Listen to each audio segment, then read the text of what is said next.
Today on the Milk Making Minutes, I'm so happy to feature the story of a mom who had a very small baby that lost weight initially, and she therefore needed to change her breastfeeding plan. She tells the story of how this impacted her own mental health, but how she eventually made peace with the decision. So, whether you are currently pregnant, currently breastfeeding, or at the end of your breastfeeding journey, I encourage you to think about times in your life when you've had to make decisions based on the impact they've had on your mental health.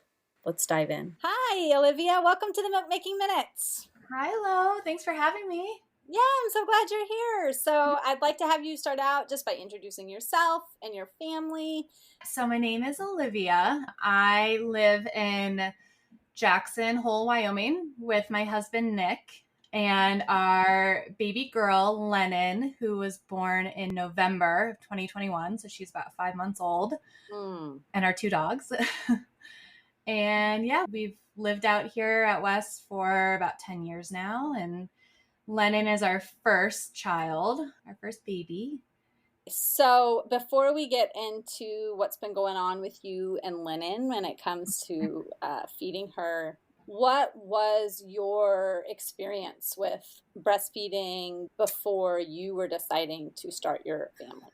Yeah, I feel like I didn't have a ton of experience with it. So, you hear about the sleep deprivation and everything that the labor and the delivery, but no one really ever talks about the challenges about breastfeeding. Just going in knowing that there's a chance it wouldn't be easy, and it never really is.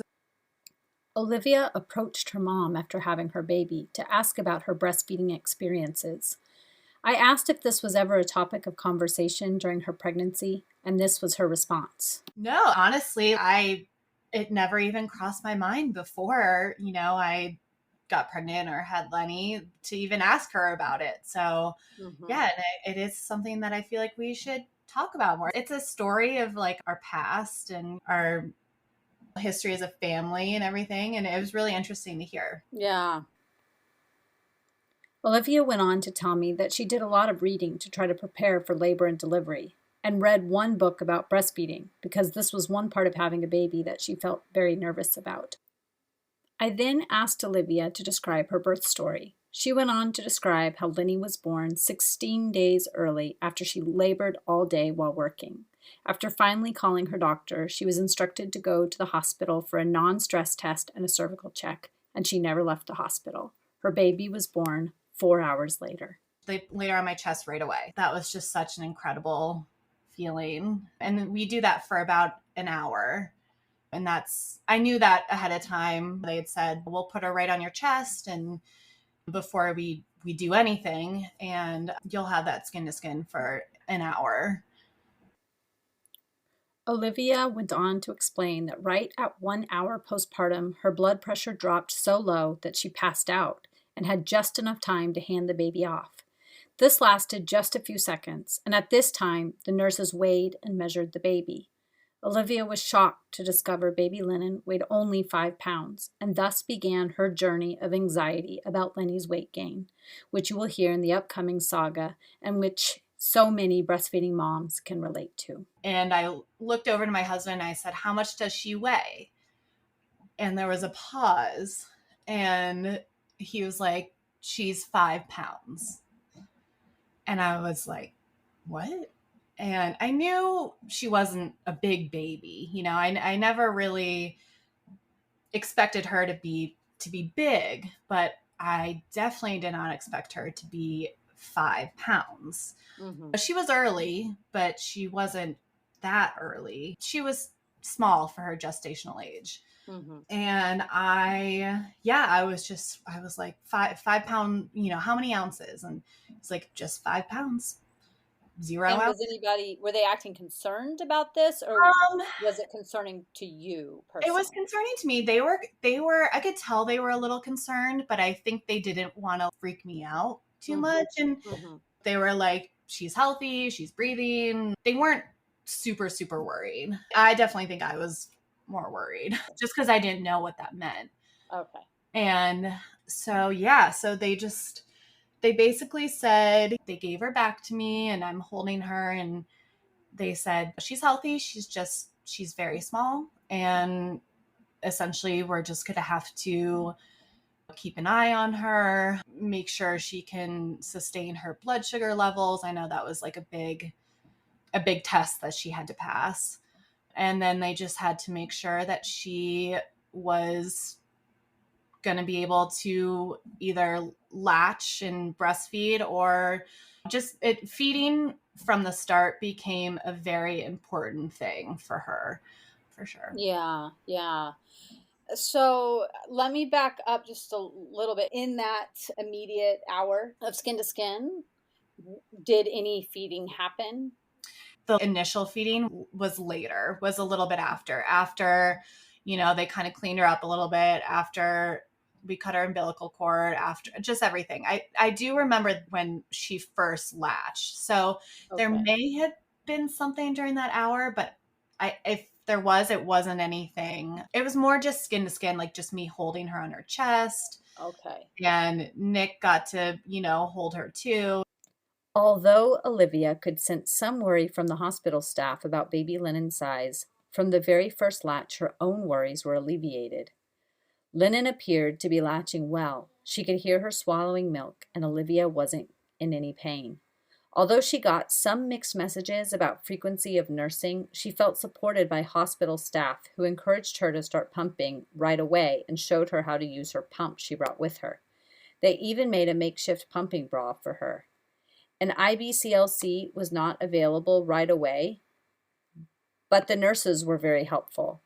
So much so that Olivia didn't feel ready to leave and navigate breastfeeding and baby care with just her and her partner.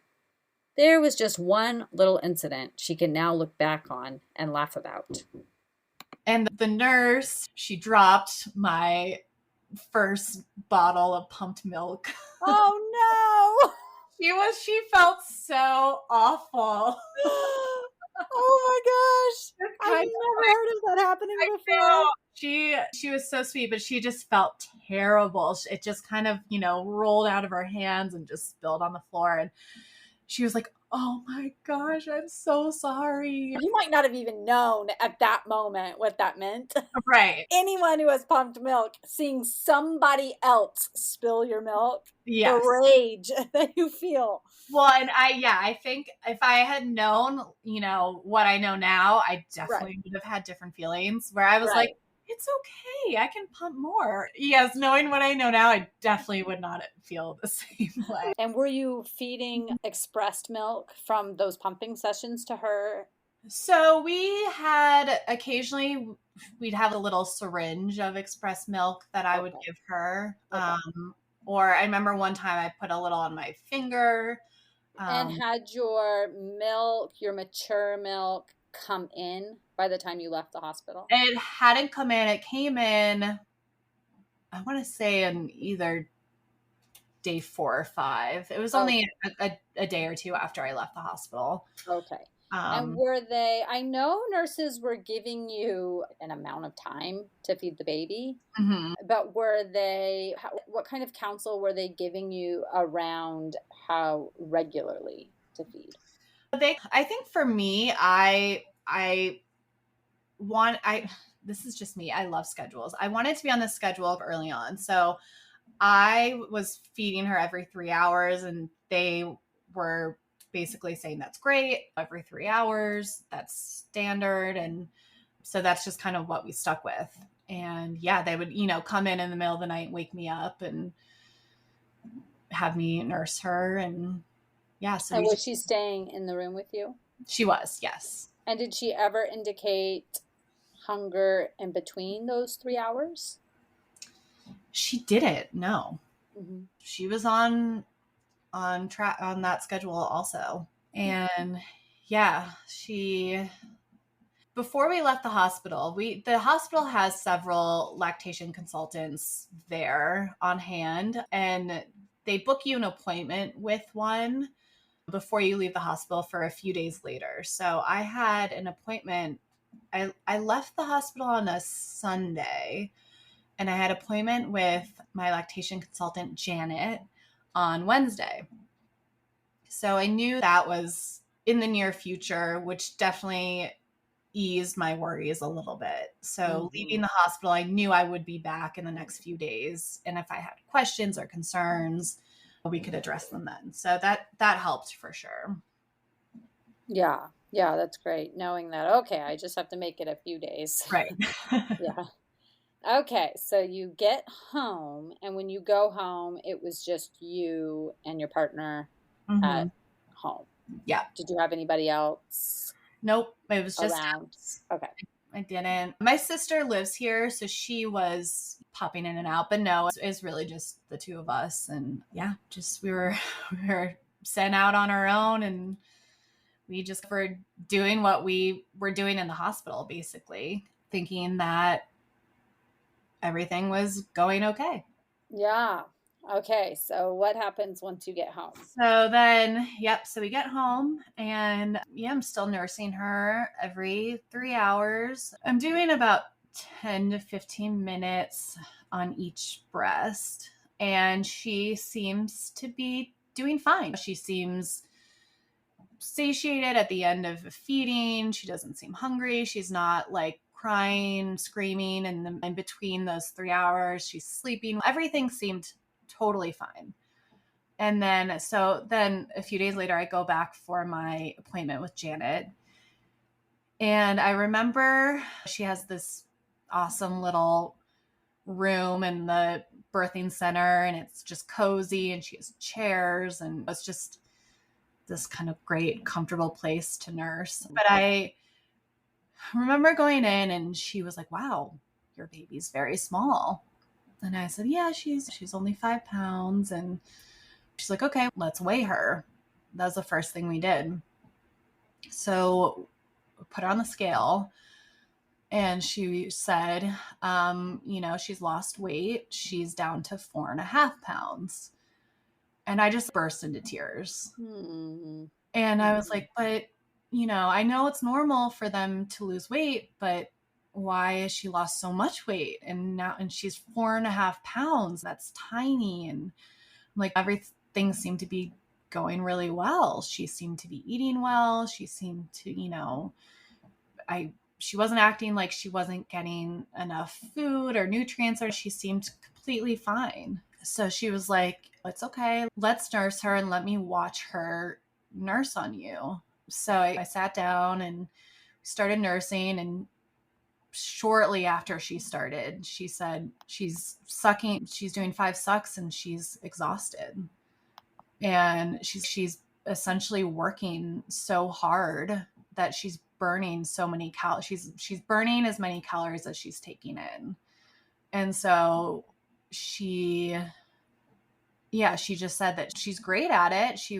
Her latch was great and everything. She didn't have the strength to feed, especially because I told her I was feeding for like almost 15 minutes per side. And she was like, she definitely doesn't have the strength to feed for that long. And that's when she recommended that I start pumping and bottle feeding her. So, yeah, so we did that. I just felt awful. I truly felt like everything I was doing was wrong. Mm. And she even said and Janet, oh, she was so great. She was so helpful. But at that moment, I just felt all this guilt because she was like, "Oh, I wish you would come in sooner. I wish it wasn't 3 days since you left the hospital that you came in to see Aw. me." And I just felt awful. I just truly felt like these few days, even in the hospital, so these 6 days since she was born, that I was not feeding her, that I was not providing her what she needs. And Mhm. I just truly felt so guilty. It's so easy for us, and I have found my oldest is now 8.5, Mhm. Yeah. and I have found I continue to take the blame for Right. all the things that happen in my children's lives, Right. even though I'm spinning my wheels, working as hard as I can to help them have the best lives I can possibly give them Exactly. Yeah. alone. Yep.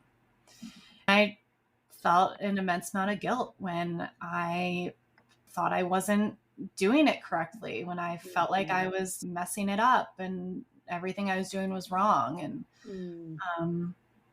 it was tough for sure. No, I'm so sorry you had that experience. Well, and yeah, I mean, everyone else was so supportive. And I really it's really just me putting that pressure on myself. And I remember my pediatrician and everyone just was like, "You're doing a great job. She is thriving. She's healthy. We are going to figure out a plan that works for her to help her gain weight and do the best she can, and everything will be okay." Yeah. Yeah. But So even the fact that right now you're naming, oh, it was me, I was putting the pressure on myself. I just want to point out that the fact that we breastfeed in silos and we don't see anybody else doing it, and there's so much contradictory information out there about what is the right approach. And it does make it difficult to feed our babies and to know the right way to approach it. exactly. It does. So, Yep. like, this story happens again and again and again. And it didn't for most of human history. It wasn't until this century that this was a story. Right. I started the Milk Making Minutes because I'm passionate about supporting breastfeeding people. But more importantly, I knew that hearing real people tell real stories would benefit both the storytellers and the listeners. I had this idea for 3 years before I launched. I asked so many people how I should begin, and Anchor came up repeatedly as the easiest way to launch a podcast. And I have not been disappointed. If you are passionate about a topic and have wanted to start a podcast, you can use Anchor to record and distribute your podcast. It's easy to use. You can use the editing tools right from the platform. You can distribute your podcast episodes seamlessly to listening platforms like Spotify and Apple Podcasts right from Anchor. And the best part is, it's free. And the tech support has been great too. Go to anchor.fm or download the app right to your phone to get started on your great podcast idea. Yeah. Yeah. So you go in and there's essentially a half pound weight loss on an already very tiny baby. And so now you're being told to pump Yeah. and give milk from a bottle. Right. Was there a follow-up plan? Were you going to go back and see her? Yeah. I met with her several times, and our plan that we discussed was I am going to start pumping and bottle feeding her. And once she starts gaining weight steadily, we will then go back to nursing, to breastfeeding. So that was our plan all along.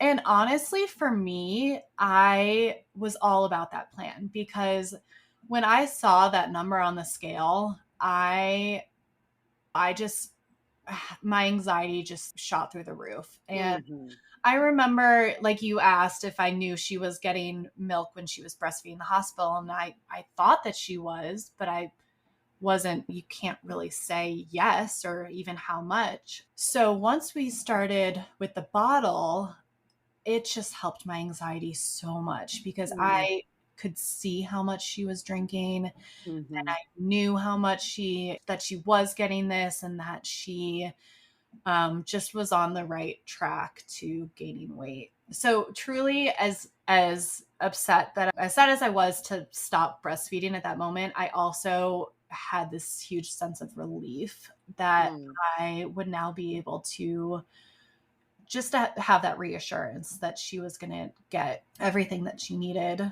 from the bottle. And Janet, she was so sweet. She was on this hunt immediately to find me a baby scale. And which we were going to order one, but living in a small town, that could take like a week to actually get here. So she was like, I'm going to get you a scale, and you can weigh her before and after feedings, and you can just ease your anxiety, make sure that she is gaining weight. And I truly loved that scale. Just as someone who struggles with anxiety on just a regular, normal basis, and I've dealt with anxiety for a very long time, this type of anxiety is just so much more intense when it comes to your baby and sustaining her life and keeping her healthy. And So being able to track that weight was huge for me. Yeah. And yeah, and we had this plan all along that we were going to go back to the breastfeeding. This was just going to be a temporary solution. And then we'd go back to it eventually, hopefully soon. So that was the plan. Olivia now paints such a vivid picture of what exclusive pumping was like for her. Both the ways it really made things better for her and the ways feeding became more challenging. Because she is still so close to this time, she can give such an honest and raw depiction, both of the practicalities of exclusive pumping and the raw emotion of the situation. As great as it was for my anxiety, it was also super challenging. And I didn't realize it at the time, but then once I go home and I start actually putting it into practice, I didn't realize that I would have to pump and then feed her from the bottle. So essentially it was taking double the amount of time it was taking before when she was just nursing from my breast. So when we're feeding her every 3 hours and I'm pumping every 3 hours and then feeding her, it's exhausting. It was just so much. And I would pump for at least half an hour and then feed her, and she drank pretty slowly. And I held her for a little while after. And it was just this never ending cycle where I felt like I never got a break. Definitely challenging. However, it was also really nice that Nick, my husband, could now participate with the feedings. And he was really excited about that because he finally felt like he was being useful. And he loved that. He loved that time that he got to spend with her, feeding her. It's just such a special thing. But then also he could help me. Even though I was still waking up in the middle of the night to pump, he could also feed her to cut back on some of that time. So it definitely allowed me a little bit of a break. And I was very grateful for that help. Mm-hmm.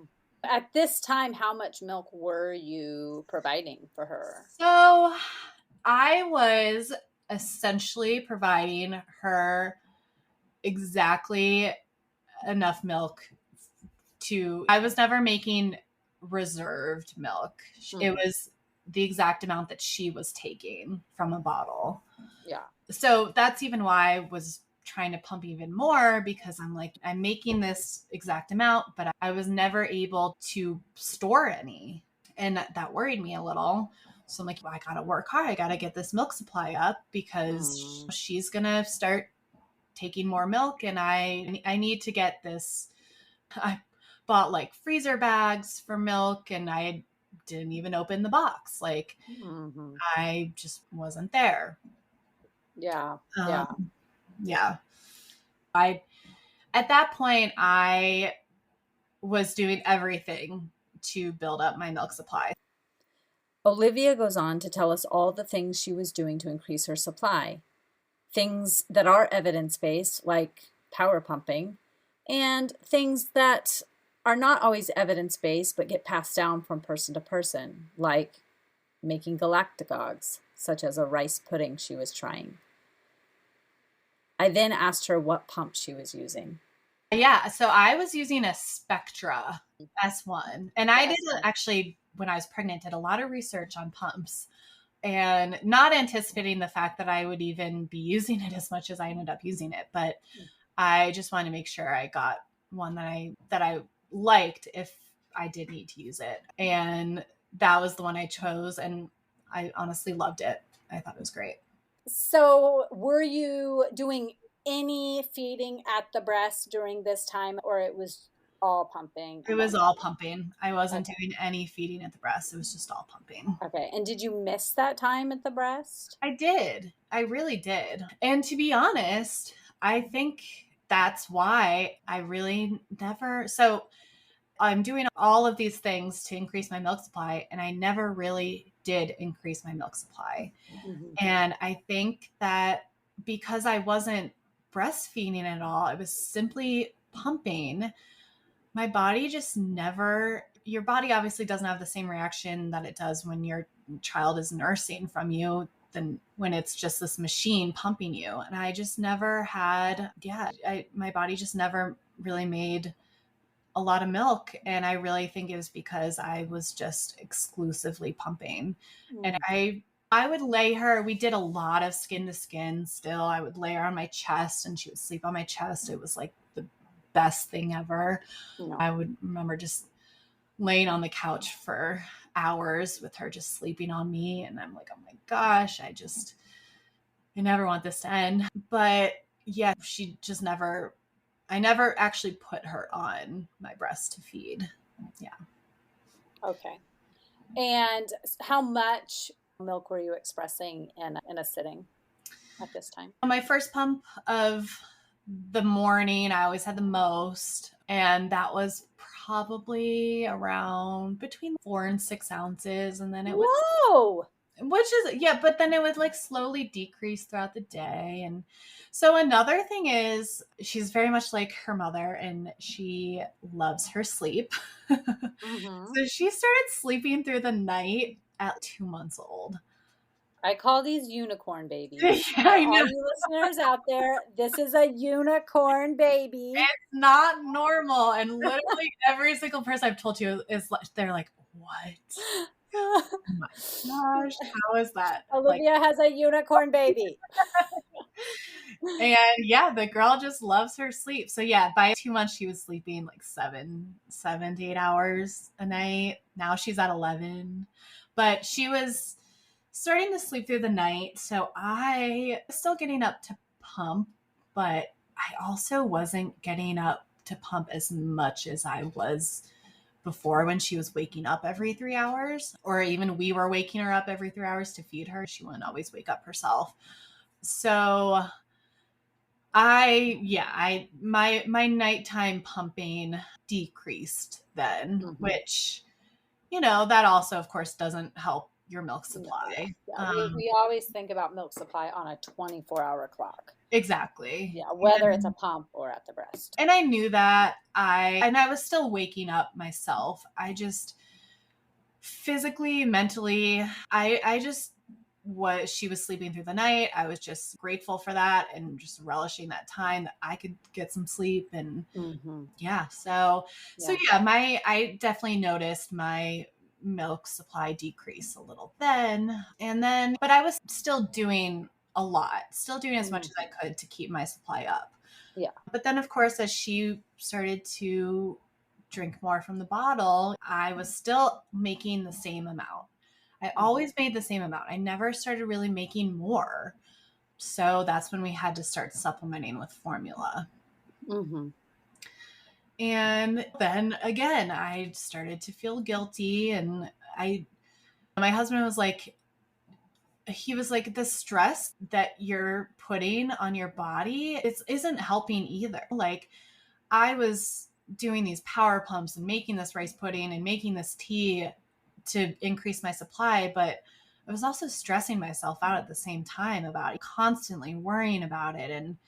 And that just was probably why I didn't increase my supply in the first place. Like I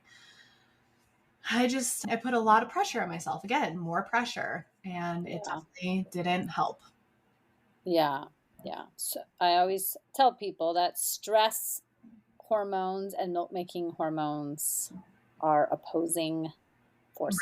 Right. Exactly. Yeah. They don't work hand in hand. Right. And it's hard to make that stress go away, whether you're stressing about milk supply or other factors in your life. Right. It's a stressful time in general. Everything about it, of course, is right. And your emotions are all over the place. And I think for me, just starting off with the pressure to feed her and get her to gain weight, and there was just constant pressure for myself and guilt when my body, I felt like my body kept failing me, truly, with the placenta and then the breastfeeding and then the pumping. I just felt it just wasn't doing what it should do.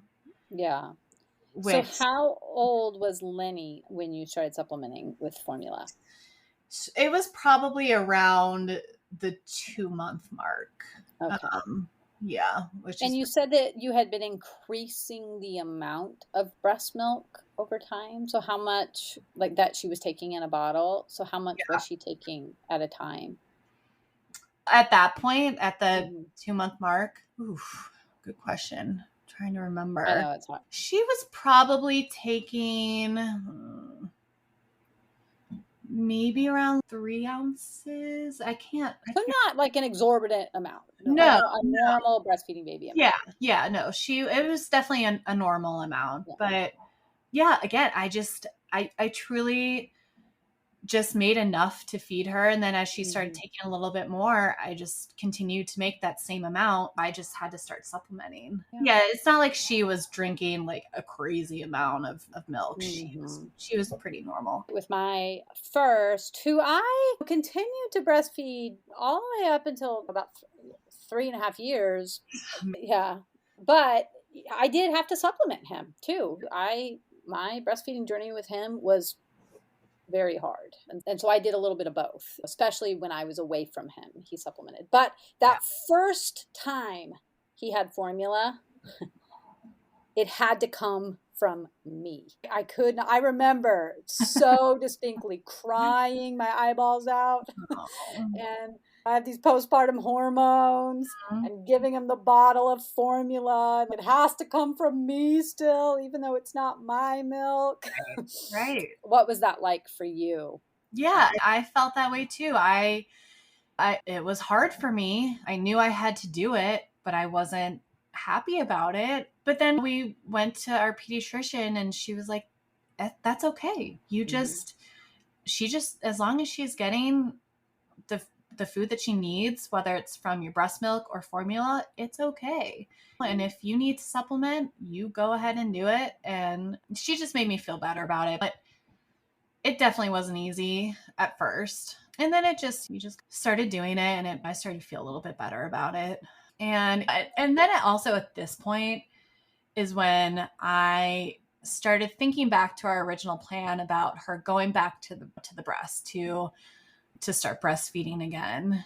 And Nick asked, he's like, have you been putting her on your breast like every so often? Or are you interested in trying that again? And I think we just got in a routine that it wasn't that I wasn't interested. I just didn't really think about it a ton because we were now just in our routine Mhm. and things were going well. She was gaining weight. She was healthy. She was drinking the bottle really well. Everything was just going well. So I hadn't been really like dwelling on this like plan of, yes, she's going to go back. That's we're going to start at this time. And I don't know. I just wasn't really super focused on that, but Mhm. I did want to.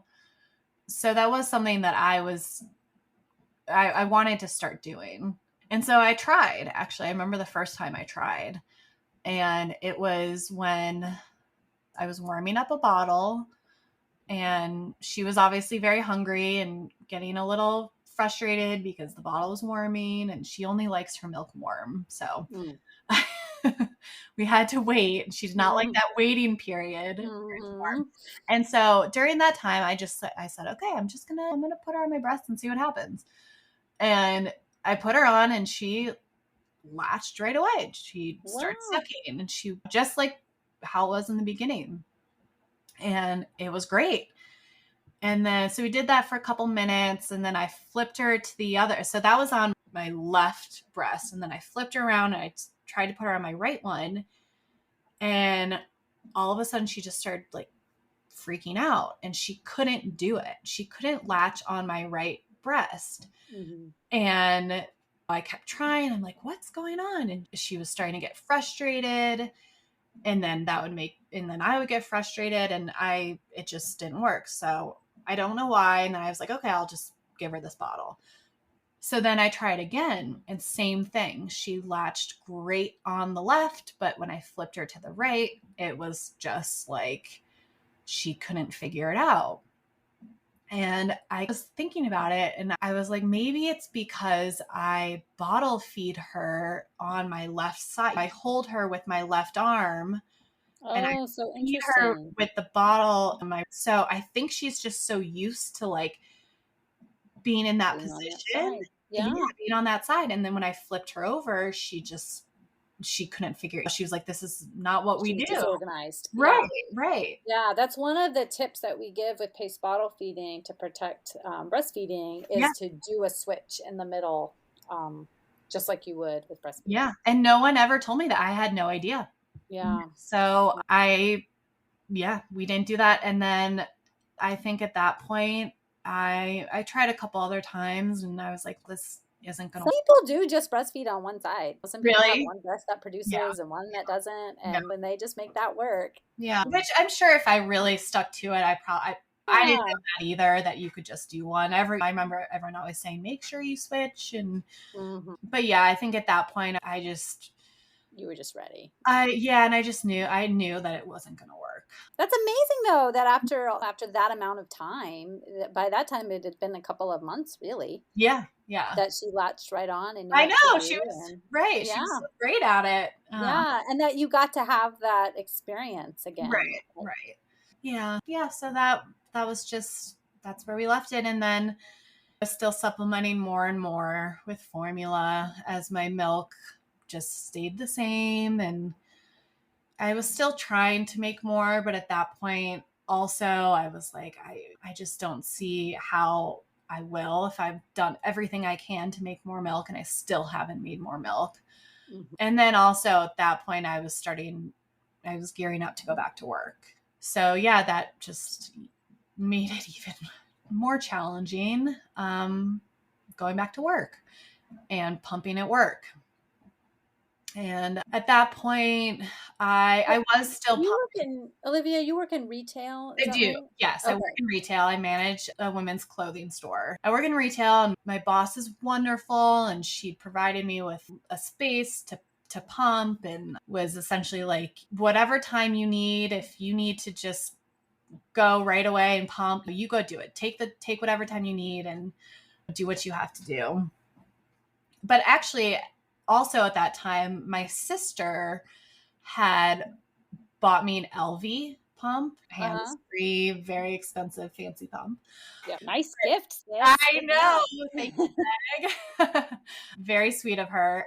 And that was helpful for sure. Just things made things a little easier. But I think because I didn't make a lot of milk, I at that point, like, I never really had a ton of like leakage. I never my breast would get sore, but I never had that like aching feeling every few hours where it's, oh my god, I need to pump. Like, I just, so when I'm working and I'm just in the thick of it, I would sometimes forget to pump. And it would be like 3 p.m. and I'm like, oh my gosh, I haven't pumped since the morning. And it just got more challenging, even though my boss was so great and said, take all the time and whenever you need to go pump. It was just, I still was working and just in that sort of work mindset that I would just forget to pump, honestly. Yeah, yeah, And so, of course, that didn't help either. yeah. So we were there. And then at that point, she was getting more formula than she was breast milk, Hmm. but I was still This is pumping. at about the 3 month mark. That was at, yeah, about 3 months. Yep. Okay. But I was still pumping. I was still in it. I still wanted to do it. I set this goal for myself before, when I was pregnant, before I even had her, that I would try and breastfeed for at least 6 months. Hmm. So I had this internal goal that I wanted to keep. And I knew that even though she was getting a fair amount of breast milk, but Yeah, uh, any amount is good. exactly. So that was my thinking, is she's still getting some. I wanted to keep at it. But then my husband, he went out of town for work a couple times. It ended up being almost like a month total on two separate Hmm. trips. Hmm. And that was hard when he was gone. I would start pumping and Lenny needed to be held, and I like felt I couldn't hold her and pump at the same time. So it just got more challenging. At the time we recorded this interview, Lenny was 5 months old. and she is now fully on formula. Exclusive pumpers know the toll that it can take on your mental health.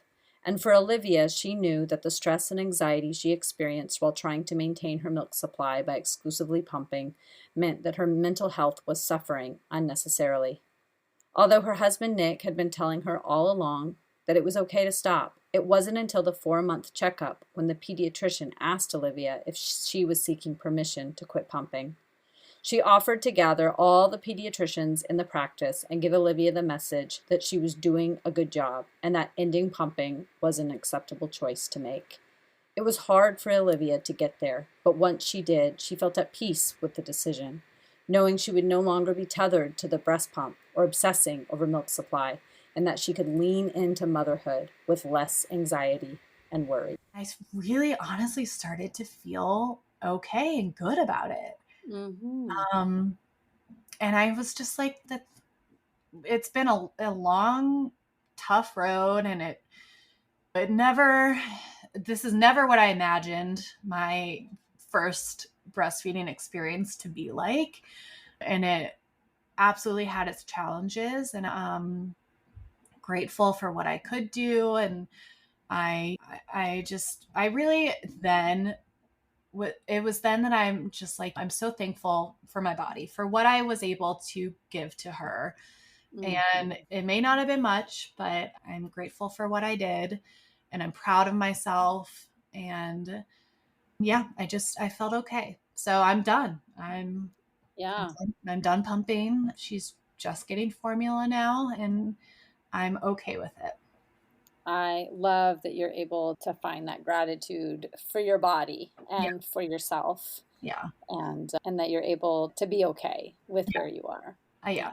It really is just a huge relief after just putting so much stress and pressure on myself to do this and do it right. And I just, it just feels good to finally not have that pressure. Yeah. The pressure from myself, the stress and everything that I just put on myself. Yeah. It just feels good. Yeah.